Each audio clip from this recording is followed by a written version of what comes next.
സംസ്ഥാന സർക്കാരിന്റെ ആർദ്ര കേരളം പുരസ്കാരത്തിൽ ഹാട്രിക് അടിച്ച തിരുവനന്തപുരം നഗരസഭ ആരോഗ്യമേഖലയിൽ നഗരസഭ നടത്തിയ സമഗ്രവും വിപുലവുമായ പൊതുജന സൗഹൃദ പ്രവർത്തനങ്ങൾക്കാണ് പുരസ്കാരം. നഗരസഭ ഭരണസമിതിയും ജീവനക്കാരും ജനങ്ങളും ചേർന്ന് നടത്തിയ കൂട്ടായ പ്രവർത്തനങ്ങൾക്കുള്ള അംഗീകാരമാണിതെന്ന് മേയർ ആര്യ രാജേന്ദ്രൻ.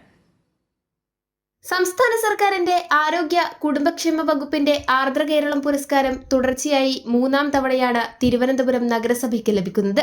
ആരോഗ്യമേഖലയിൽ നഗരസഭ നടത്തിയ സമഗ്രവും വിപുലവുമായ പൊതുജന സൗഹൃദ പ്രവർത്തനങ്ങൾക്കാണ് ആർദ്ര കേരള പുരസ്കാരം ലഭ്യമായത്.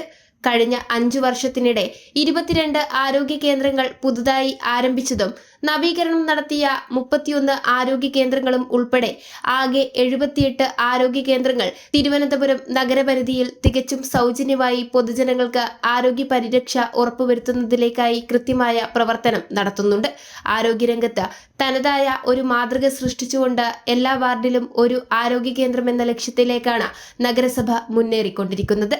13 പാലിയേറ്റീവ് കെയർ യൂണിറ്റുകളിലായി 5801 രോഗികളെ നഗരസഭ സൗജന്യമായി പരിപാലിച്ചു വരികയാണ്.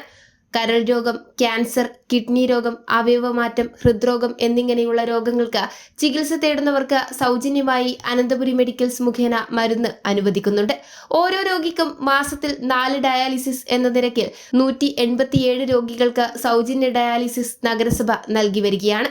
ആരോഗ്യ കേന്ദ്രങ്ങളുടെ അടിസ്ഥാന സൗകര്യ വികസനം, സൗജന്യ മരുന്ന് വിതരണം തുടങ്ങിയ പ്രവർത്തനങ്ങൾക്കായി 75 കോടി രൂപയുടെ പദ്ധതികളാണ് നഗരസഭ നടപ്പാക്കി വരുന്നത്. രോഗികൾക്കും കൂട്ടിരിപ്പുകാർക്കും സൗജന്യ ഭക്ഷണ വിതരണത്തിനായി 3 കോടി രൂപയും അനുവദിച്ചിരുന്നു. സമസ്ത മേഖലകളിലും മാതൃകാപരമായ ജനക്ഷേമ വികസന നേട്ടങ്ങളും പ്രവർത്തനങ്ങളുമായാണ് തിരുവനന്തപുരം നഗരസഭ മുന്നോട്ടു പോകുന്നതെന്ന് വ്യക്തമാക്കുന്നത് കൂടിയാണ് ഈ നേട്ടം. കൈരളി ന്യൂസ്, തിരുവനന്തപുരം.